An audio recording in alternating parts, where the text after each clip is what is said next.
Bismillahirrahmanirrahim. Assalamualaikum warahmatullahi wabarakatuh. Apa kabar sahabat KPPS?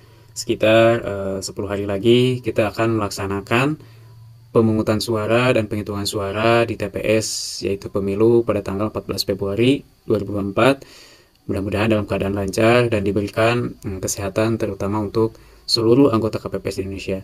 Nah, teman-teman, dalam buku panduan KPPS dijelaskan bagaimana kita mengisi formulir model C hasil. Karena yang intinya itu ada dua, nanti model C hasil dan model C hasil salinan. Nah, di C hasil ini, teman-teman, kalau lihat di samping ini kan ada dua kotak hitam. Itu untuk batas pemotoan teman-teman. Jadi batas pemotoan syarikat itu di sini ya. Kemudian ini ada field tag dan nomor field tag. Nah, ini nomor tagnya ya, teman-teman. Semacam kodenya ya. Nah, kalau ini ditulis dengan huruf kapital seperti biasa. Nah, ini teman-teman, kalau di buku panduannya kan menggunakan warna biru. Nah, kemungkinan alat yang kita gunakan juga kan pulpen yang berwarna biru, teman-teman ya. Jadi akan dikasih pulpen yang warna biru. Nah, nantinya kita akan menulis dengan yang warna biru. Tapi kalau kurang, kan ini bisa untuk membedakan ya dengan formulirnya. Kemudian di sini diisi dengan data TPS. Kemudian di sini waktu pelaksanaan pemungutan suara. Nah, dari jam 7 ya sama ya, teman-teman, dari jam 7 sampai jam 1 contohnya atau jam 12. Kemudian istirahat ya. Dimulai lagi waktu pelaksanaan penghitungan suara. Nah, penghitungan suaranya dimulai setelah istirahat. Jadi dikasih jeda selama 1 jam. Nah, sampai selesai teman-teman di sini. Nah, kemudian data pemilih dan pengguna hak pilihnya. Nah, ini teman-teman jumlah DPT ini adalah data pemilih yang meliputi daftar pemilih tetap pada TPS. Dimaksud merujuk pada jumlah pemilih pada formulir DPT. Nah, nanti kan kita dikasih di jumlah DPT-nya ada berapa ya, berkasnya. Contohnya totalnya ada 295. Perempuannya 152, laki-lakinya 143. Nah, ini penulisan yang benarnya itu seperti ini ya. Jadi ini dengan angka biasa aja ya, teman-teman, nggak pakai huruf digital. Nah, ini adalah jumlah DPT-nya, teman-teman. Kemudian, nah ini adalah yang kedua, pengguna hak pilih.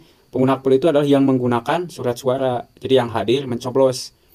Nah, contohnya ini yang mencoblos laki-laki ada 142. Berarti kan yang 142. Kemudian contoh lagi di sini perempuannya 143. Berarti kan kurang nih yang datangnya ya. Nah, totalnya contohnya 285. DPTB-nya ada 1 ya, masukin 1, masukin 1, ya jadi tambahnya 2. Nah, ini di cakra sampai ke ujung-ujungnya ya. Nah, kalau DPTB itu apa? Nah, jumlah pengguna hak pilih dalam DPTB yang merujuk pada C daftar hadir di DPTB. Jadi nanti ada kan daftar hadir DPTB yang datangnya. Nah, nanti kalau ada masukin, kalau nggak ada nggak apa-apa. Nah, DPK khusus juga nanti merujuk pada C daftar hadir DPK ya.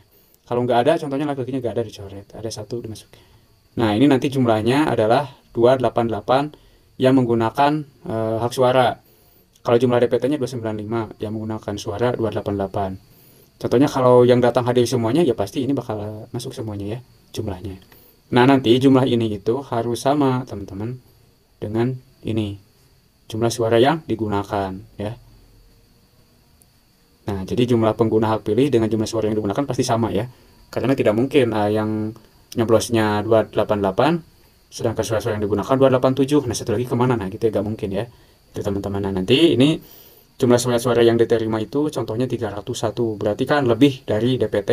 Karena ini ditambah 2% dari DPT. Jadi 295, 3091. Jadi jumlahnya ditambah 6, teman-teman ya. Karena 2%-nya ditambah. Nah, yang digunakan 288. Berarti ini sama jumlahnya. Nah, yang rusak contohnya 1. Yang tidak digunakan 12. Seperti ini ya.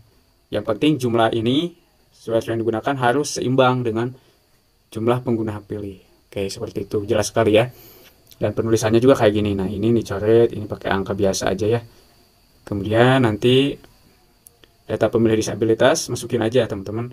Jumlah pemilih disabilitas yang menggunakan hak pilih secara fakta di TPS. Fakta ya, kalau nggak ada mah nggak apa-apa, nggak usah ditulis. Kalau ada dari DPT itu contohnya ada 3 orang, tinggal masukin ya. Berapa laki-laki, berapa perempuan. Setelah itu barulah setelah selesai ditanda tangan oleh KPPS. Nah, contohnya itu kayak gini, ini dari panduan KPPS-nya, teman-teman ya, dari buku panduan KPPS. Nah, ini contohnya. Nama calon presidennya kan ada 3 ya, 1, 2, 3. Gitu kan. Nah, ini nama saksi. Saksi yang datang. Kalau ada 3 ya 3, yang 4 ya 4 ya. Nah, ini batasnya juga sampai sini. Jadi ini batas untuk di-upload, di foto, di Sirekap, teman-teman. Kemudian di halaman kedua kan ini untuk presiden itu ada 3 halaman.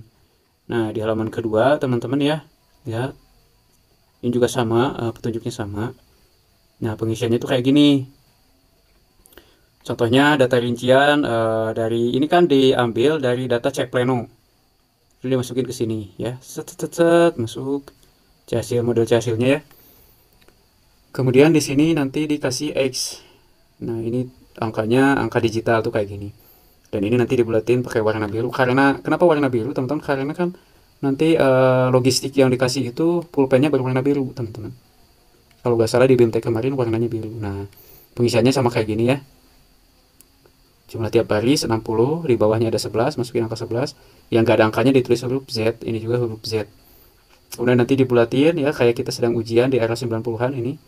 Kemudian dibulatin, ini contohnya X berarti 0 ya. Kalau ini X berarti 0. Angka 1, angka 1, 7, angka 7. 7 itu bisa kayak gini, bisa kayak gitu ya. Jadi ada dua tipe angka 7. Nah, nanti di sini pakai huruf besar 71 contohnya ya. Hitamkan bulatan ini sesuai dengan isian dengan kepala kotak. Nah, ini masih dibulatkannya sesuai dengan di kotak. Jadi kalau 0 di X aja disilang, dan gak harus sampai ke ujung ya teman-teman, ini gak boleh. Cukup mengikuti alur dari titik-titik digitalnya ini, titik-titik angka digital. Nah, begitu juga untuk calon presiden kedua sampai ketiga ya, seperti itu. Kalau udah selesai baru di sini ditandatangani. Oke, teman-teman, ditandatangani. Ini ini sama KPPS ya, sama anggota KPPS tandatangani. Nggak perlu pakai nama, langsung aja tanda tangan di sini ya. Kalau teman-teman udah kecapean. Nah, setelah itu nanti bentar, teman-teman. Di halaman ketiganya, ini kan masih calon presiden kalau ada ya. Nah, nanti di akhir itu akan ada data suara sah dan suara tidak sahnya. Kalau ini kan pakai digital ya. Nah, kalau di surat suara sah dan tidak sah jumlahnya ini kita menggunakan angka biasa, teman-teman ini. Kalau pakai digital kan kayak gini nih, ada titik-titiknya. Kalau ini pakai angka biasa. Data suara sah dan tidak sah. Nah, ini nanti di huruf kapital jumlahnya 284 ya. Kemudian jumlah suara tidak sahnya 4. Jadi totalnya tetap 288, teman-teman ya. Jadi 288 ini sama dengan jumlah pengguna hak pilih dan juga jumlah DPT yang hadir ya, teman-teman, dan jumlah suara-suara yang digunakan sama. Tadi kan 288 jumlahnya ya. Nah, ini nama tempat pelaksanaan, berarti kalau nama tempat pelaksanaan di desa ya. Kampung, teman-teman. Tetapkan di kampung mana, TPS itu kan berada di kampung mana gitu kan. Kemudian itu tanggal, ini sama ya, tanggal. Nah, seperti ini. Tanda tangan, beres. Seperti ini ya. Jadi 3 halaman itu seperti ini. Pengisiannya sesuai dengan buku panduan KPPS Pemilu 2024 ini, teman-teman. Jadi nanti ini pembuatannya pakai pulpen biru ya. Karena ini dicetaknya berwarna hitam. Jadi untuk membedakan pakai warna biru. Dan ini kalau nggak salah pulpennya pulpen warna cair ya. Mudah-mudahan juga bagus. Nah, seperti ini ya, teman-teman. Jadi gampang sekali. Silahkan buat teman-teman yang ingin latihan atau ingin di print ini buat latihan boleh ya. Cetak aja, teman-teman. Dan nanti dibagikan ke seluruh anggota KPPS. Oke, itu teman-teman, semoga bermanfaat ya. Ini untuk menguatkan saja materinya karena sudah banyak sekali pelatihan-pelatihan. Semoga lancar pas ketika pelaksanaan dan semoga dapat diberikan kesehatan dan kemudahan. Saya juga sebagai anggota KPPS mudah-mudahan kita sama-sama belajar, kita sama-sama bekerja, berusaha untuk mensukseskan kegiatan KPPS ini. Terima kasih. Assalamualaikum warahmatullahi wabarakatuh.